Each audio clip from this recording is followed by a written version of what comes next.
What's poppin', Rams? I'm Krista Mcallister, filling in for Ty Goldbranson to bring you all of the spice and entertainment news. Now, most people that know me would say that I have trouble with time management and could benefit from getting a watch. R.T. Custer and Tyler Wolf would probably agree with this. Custer and Wolf are the creators of Vortic Watches, where they turn 1900s pocket watches into wristwatches.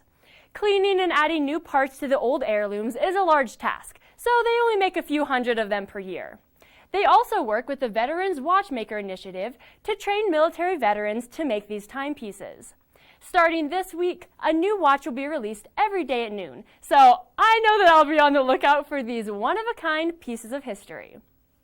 Now moving on, I personally am a fan of our lovely Earth, and I'm not the only one that thinks it's so awesome.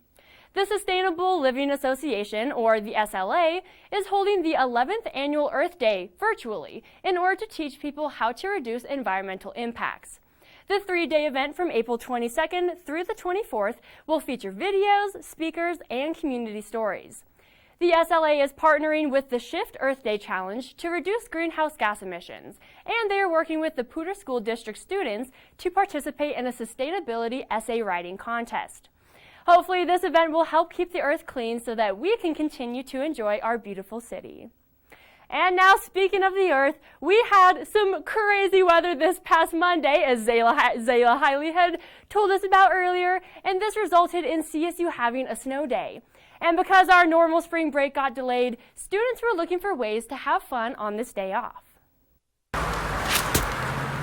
In the midst of a pandemic and a spring break that doesn't feel like spring, CSU students are snowball fighting as a way to come together. Basically why I wanted to start it, a few of us were outside on Sunday and we had a mini one, and we came back inside and we were like, that would have been really cool if we could have got 30 people to do it. And we were like, why not the whole campus? Chandler Klaus reached out to Barstool CSU and Carlos State Memes to spread the word about the snowball fight.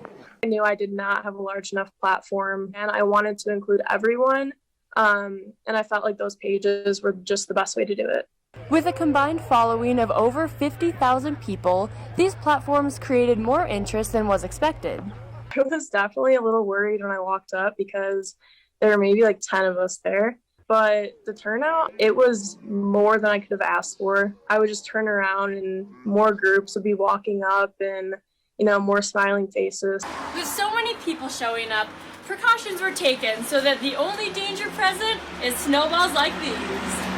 Definitely considered COVID when coming up with this, but we figured we were going to be outside. Everyone was asked to wear a mask, and I felt like it was socially distanced enough to where everyone kind of stayed with their own respective groups. Being safe while having fun was all that Klaus wanted to see. But this entire year, I'd wish that we could do something as a university to get people outside and just to make it feel like college again.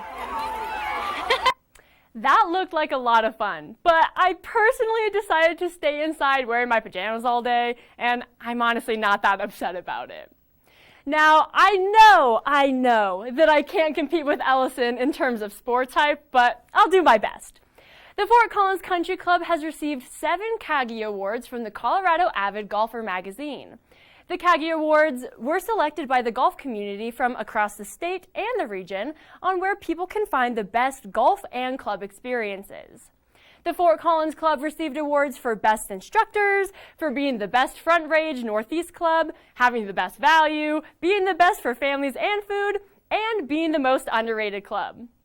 My main golf experience lies in Wii Golf, so it's good to hear that the rankings for this club are making it out of the sand trap. Yikes. Anyways, if you think that golf is bougie, just you wait until you hear about this next thing. 5500 Tijuana Court, or as I like to call it, the Jack Daniels House, is still on the market. This Fort Collins home is being sold at just under $4 million and is situated on 2 acres of land with a nice view of Lake Cobb. The house also has a Jack Daniels room just in case you wanted a little something to spice up your elevator ride. I'm honestly kind of surprised that this house doesn't have its own golf course, but I'm sure the next owners could arrange for that. Well, Rams, that is all the time that we've got for entertainment tonight. Tune in tomorrow night for Local Beats to get an exclusive look into artist Zoe Berman's work, as well as to hear about other happenings in the Fort Collins music scene. Have a great night, Rams.